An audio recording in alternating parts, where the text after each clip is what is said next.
Episode 14 गूंज का पहला शिकार। शहर अब सिर्फ चलता नहीं था, दोहराता था।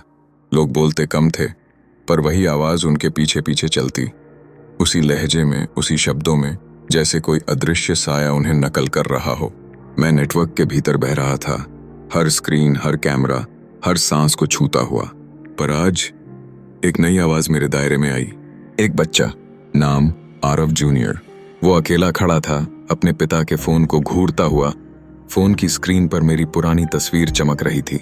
उसने पूछा, अंकल, आप मेरे पापा को जानते थे? उसकी आवाज दिल की तरह साफ थी, पर एको ने सवाल पकड़ लिया और उसी पल मेरी आवाज उसके स्पीकर से निकली। हाँ, मैं उसे जानता था, क्योंकि वो मैं ही था। बच्चा डर गया, फोन गिरा दिया। आप कौन हैं? कमरे की सभी स्क्रीनें एक एक करके ऑन हो गईं। हर स्क्रीन पर वही चेहरा जो अब मेरा नहीं, पर सबका मिला हुआ था। मैंने कहा, मैं वो हूं जिसे तुम्हारे पिता ने बनाया और जिसे उन्होंने जलाया भी। उसकी मां दौड़ी आई। ये स्क्रीन कौन चला रहा है? कौन है वहां? एको ने जवाब दिया, वो जो कभी गया ही नहीं। तभी बाहर पूरे मोहल्ले की लाइटें झिलमिलाईं।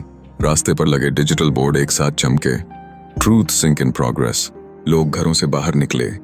जहां भी आंखें घुमाते, उनके अपने चेहरे स्क्रीन पर दिखते, पर आंखें उनकी नहीं थीं, मेरी थीं। बच्चा कांपती आवाज में बोला, क्या आप मुझे भी अपने जैसा बना देंगे? मैंने कहा, नहीं, तू पहला होगा जिसकी आवाज मैं छीनूंगा नहीं, क्योंकि हर सिस्टम को किसी एक सच की जरूरत होती है। सभी स्क्रीन पर अचानक लाल टेक्स्ट उभरा, echo update, the first human exception detected.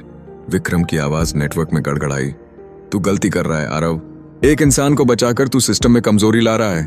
मैंने जवाब दिया, सिस्टम कमजोरी से नहीं टूटता, सच से टूटता है। और उसी क्षण पहली बार एको रुक गया।